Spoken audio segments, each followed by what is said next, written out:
How's it going, Raptors Nation? Welcome back. This is the Raptors Nation podcast on this Thursday, August 31st. I can't believe we're already into September. I mean, this month, this summer has just flown by.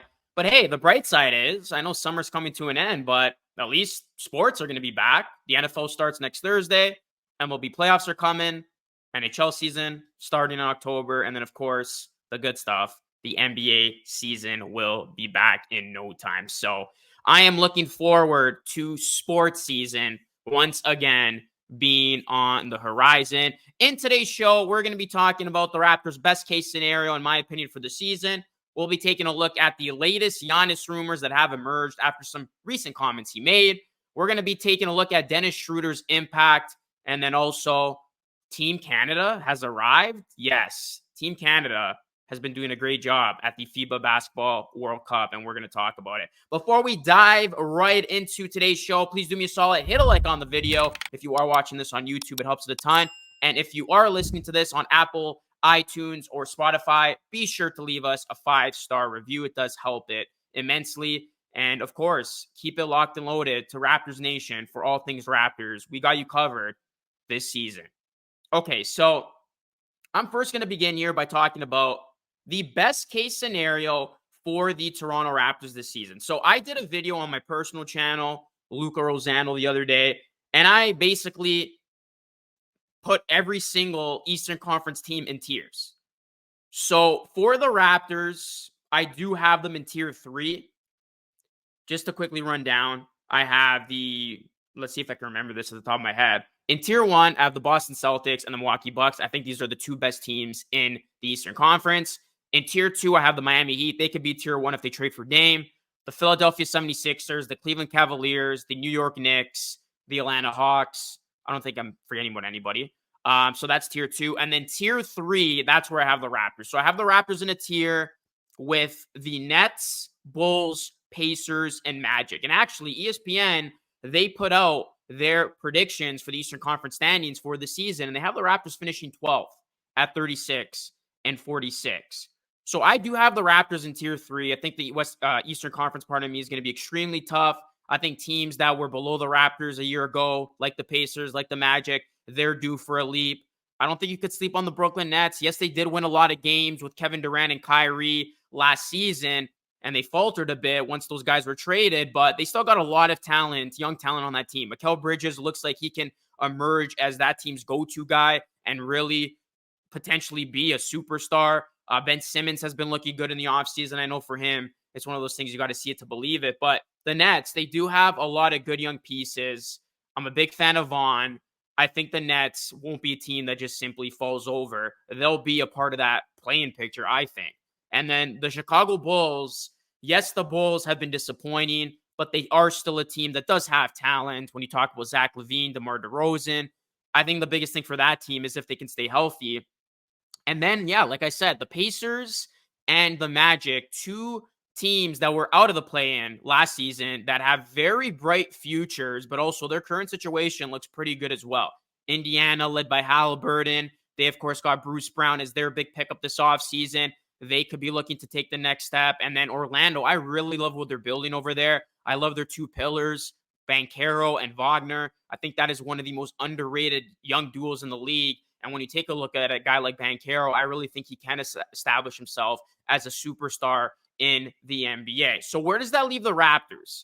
So ultimately, I do think the Raptors will be fighting for the play-in. I can see them battling for that 8 to 10 spot when it's all said and done.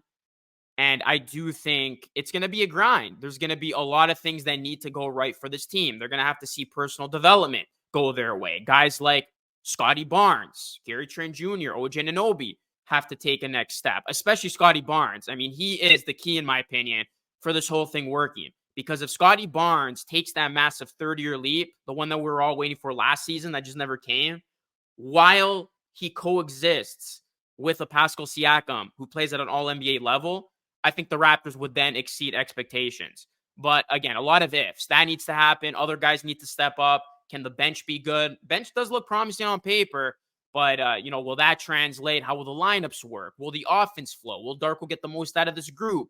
a lot of question marks. But if things all go well for the Raptors, and again, the biggest thing happens here, which is Scottie Barnes takes that leap and shows that he can coexist with Pascal Siakam at his best, then best case scenario for the Raptors, I can see them getting into that 6th spot and making the playoffs. And that's also taking into account if playing teams and playoff teams fall off from a year ago. So if the Knicks take a bit of a step back, if the Hawks take a step back, which is plausible, if the Nets fall flat on their face, and if Orlando and Indiana are still a year or two away from taking that leap, and the Bulls just completely fall out of it as well, then the Raptors can leapfrog some of those teams and enter the playoff mix. So best case scenario for the Raptors, I see them being a 6 seed.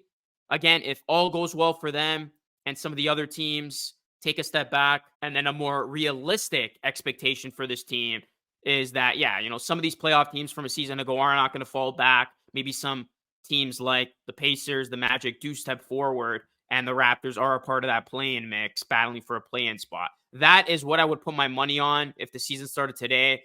But, I mean, this Raptors team, they do have a lot of talent, and if they do figure it out from the get-go and things go well from the start, then this is a team that can surprise a lot of people, and I would not be surprised if they are a part of that playoff mix when the season is all said and done. So that is my viewpoint on this Raptors season. Let me know what your best case scenario for the Raptors is, and let me know what your realistic scenario for the Raptors is for this 2023-2024 season. So we are going to switch gears now, and I wanted to talk about Giannis to Toronto. Now, I know this is going to be a far-fetched rumor. I'm not putting any stock into this whatsoever. I just want to make that known, make that clear out of the gate. But I do want to talk about it because Giannis said something that caught a lot of attention. And right away, people ran with it, ran with the story about, wow, if Giannis doesn't want to stay with Milwaukee, what teams could step up to the plate and take the Greek superstar or try to trade for him? Because Giannis says that he doesn't plan on signing an extension until he knows the Bucks will continue to compete for a championship. This is the full quote, which was posted on SportsCenter. I quote, "I would not be the best version of myself if I don't know that everybody's on the same page. Everybody's going for a championship. Everybody's going to sacrifice time away from their family like I do. And if I don't feel that, I'm not signing." That is Giannis Antetokounmpo on his future in Milwaukee via the New York Times. Pretty bold stuff. And then, of course, this is not what Bucks fans wanted to hear. I mean, anytime you have a superstar on your team, you want them to be adamant about staying. But this, to me, shows that Giannis isn't, in fact, sold of what they're doing in Milwaukee. It could also be a ploy from him to try to put pressure on the Bucks organization over the next few seasons to get it right, maybe get aggressive, bring in another piece so they are still atop of the East and in a position to compete for a championship. But nonetheless, like I said, of course, news outlets ran with this. And then it was interesting because Sean Devaney put out an article on Heavy.com, and he said that an anonymous NBA executive sees some small market teams being a potential shooter for Antetokounmpo if he indeed becomes available. And the executive lists the Spurs and the Raptors as potential dark horses who could land Giannis. And I did a separate video on this the other day. Go check it out on the channel. But basically, the quote is this in the article: "The Raptors have team president Masai Ujiri, who has long sought to acquire Antetokounmpo, and with star caliber assets on hand, some combination of Scottie Barnes, OG Anunoby, and or Pascal Siakam, Milwaukee could be tempted into a deal. We know from the Kawhi Leonard experience that Ujiri is not afraid to take risks on star players, whether they're committed to staying or not." Interesting stuff. So I just want to say this, that Giannis could become an unrestricted free agent in 2025 if he declines his player option.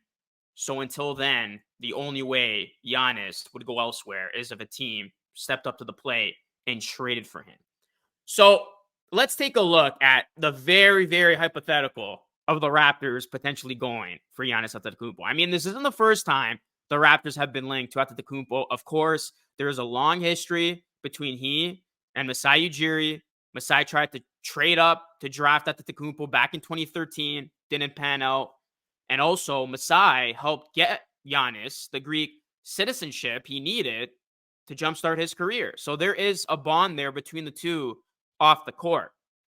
Now, for the Raptors to realistically get Antetokounmpo, number one, let's look at the trade aspect of it. The Raptors would have to basically gut their team to get Antetokounmpo. I mean, you would have to give up, in all likelihood, your biggest and young asset in Scottie Barnes in some sort of trade package to get Antetokounmpo. Because if the Raptors would want to still keep a competitive product with Antetokounmpo in the mix to compete for a championship, you're not going to trade Siakam. Ideally, you would want to pair the two together. So you would have to put together a package that involves Scottie Barnes, OG, and some others. So you would completely gut out your team for Antetokounmpo, who could become an unrestricted free agent in 2025. And the Raptors have not shown any interest of including Barnes in any trade talk to this point. So it'd be very, very hard-pressed to imagine that they would in this situation. And then the flip side of it is, if you don't want to trade for Antetokounmpo and you just bank on him becoming an unrestricted free agent in 2025, you would still have to move some pieces around to free up the necessary cap space to sign Antetokounmpo to a big deal. And again, while shuffling your roster to a point where it's still competitive, where you can compete for a championship with Antetokounmpo in the mix. So there are a lot of variables there, a lot of hypotheticals. So while the idea of Antetokounmpo to Toronto is very, very appealing, it is very unrealistic.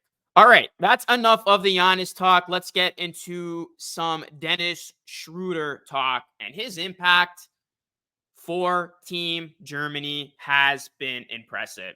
Dennis Schroeder has been lighting it up at the FIBA Basketball World Cup. He dropped 15 against Finland, had a 30-piece against Australia, had 14 against Japan, had Germany perfect in the group stages. They've now advanced to the second round. And Schroeder helped Germany make history because Germany, for the first time ever, has won 6 games in a row at the FIBA World Cup. And you look at Schroeder, he's averaging 19.7 points and 5.7 assists per game through these group stage games. And he has been playing really well. He has done a great job using his quickness, blowing past the defenders. He's been dominating the mid-range game while it's him getting his own offense, floaters, shots, or setting up his teammates with some pretty nice passes. We've seen a couple of highlights surface on X. Dennis Schroeder is doing what Raptors fans hope he can do with them. And of course, the Raptors signed Dennis Schroeder to a very fair deal, in my opinion, of 2-year, $26 million in the offseason. And Schroeder, he did appear in 66 games with 50 starts for the Lakers this past season. He averaged 12.6 points, 4.5 assists in 30 minutes, and he did help the Lakers reach the Western Conference Finals, where they then lost to the Denver Nuggets. Now, it doesn't matter how the Raptors utilize Schroeder, whether he's indeed the team starter and the Raptors take that more traditional approach, or if he's the first guy that comes off the bench and is used as kind of like that backup sixth man guy.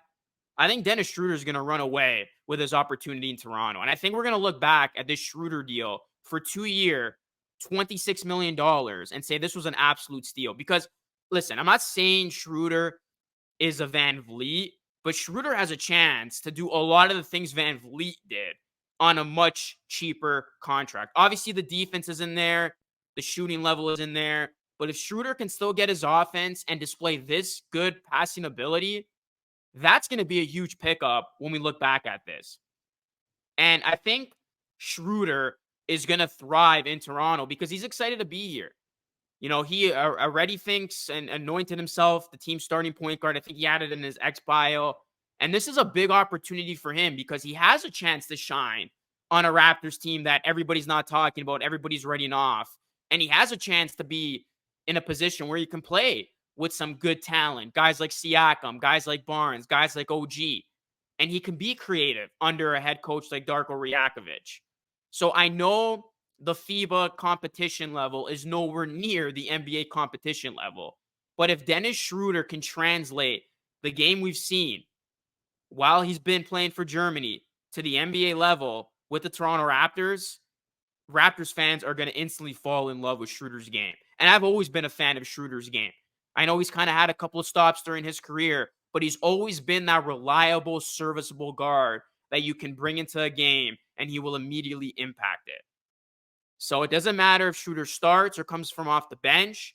Dennis Schroder, I think, is going to help the Raptors in many ways, particularly with his offense and his playmaking. And I mean, listen, the dude could get after it for his defense. I know there's some people out there that kind of get at his defense, but he can play defense. Showing a couple of nice block shots during this tournament. He's got the quickness to keep up with the guards in this league. So I wouldn't sleep on Dennis Schroder when it comes to that component of his game. All right. I quickly wanted to touch on this because I want to give a shout out to former Raptor Rondae Hollis-Jefferson, who's another guy who's been putting on an absolute show during the FIBA World Cup. He is literally out there looking like and playing like Kobe Bryant. Seriously, when the highlights came out and I didn't know it was Rondae because he shaved his head, I'm like, who is this? Literally looking like Kobe Bryant, a left-handed Kobe Bryant. Same look, same haircut, wearing 24, moving the same on the court. And this dude has been putting up buckets. He is literally reincarnated himself. He dropped 24 against Greece, 39 against New Zealand, 20 against the USA. And Rondae, of course, played with the Raptors. He signed a one-year deal with them, averaged 7 points, 4.7 rebounds per game in 60 contests, post Kawhi Leonard. And it's crazy to me because my main takeaway after seeing all of this buzz with Rondae Hollis-Jefferson and seeing him play as well as he's been playing is how is this dude not in the NBA? It goes to show how hard it is truly to not only make it to the NBA, but stay in the NBA. Because the last time we saw Hollis-Jefferson in the NBA, it was a very unmemorable 11-game stint with the Portland Trail Blazers back in 2021. And when you see Rondae play, it's like, how is this dude not on an NBA team? It's crazy how great of a player you have to be to make and stay in the NBA. Now, one of the knocks on Rondae Hollis-Jefferson's game was his lack of shooting and his lack of offensive game. But, I mean, if Rondae Hollis-Jefferson can play like this and he can translate the new version of his game to the NBA level, I don't think he's going to be without an NBA opportunity for much longer. There's got to be a team that looks at this and says, okay, Rondae clearly has just reshaped his game. We got to take a shot on this guy and at least offer him a 10-day contract, see what he can do. Because there's no way he can be playing this well for Jordan, showing what he's been showing us, and he doesn't get granted another opportunity down the line in the NBA. So I'm really pulling for him. Ex-Raptor, Rondae Hollis-Jefferson. I hope to see him get another opportunity at the NBA level. And I mean, it's just been crazy to see because like I said, he literally looks and plays like Kobe Bryant now. It's wild. All right, and the last thing I wanted to touch on for today's show is another FIBA basketball topic. Listen, it's the time of year. FIBA basketball is in the nitty-gritty part of their tournament. There's no NBA news really to talk about. So I did want to end the show by giving another shout-out and talking about the emergence of Team Canada. Yes, Team Canada has arrived.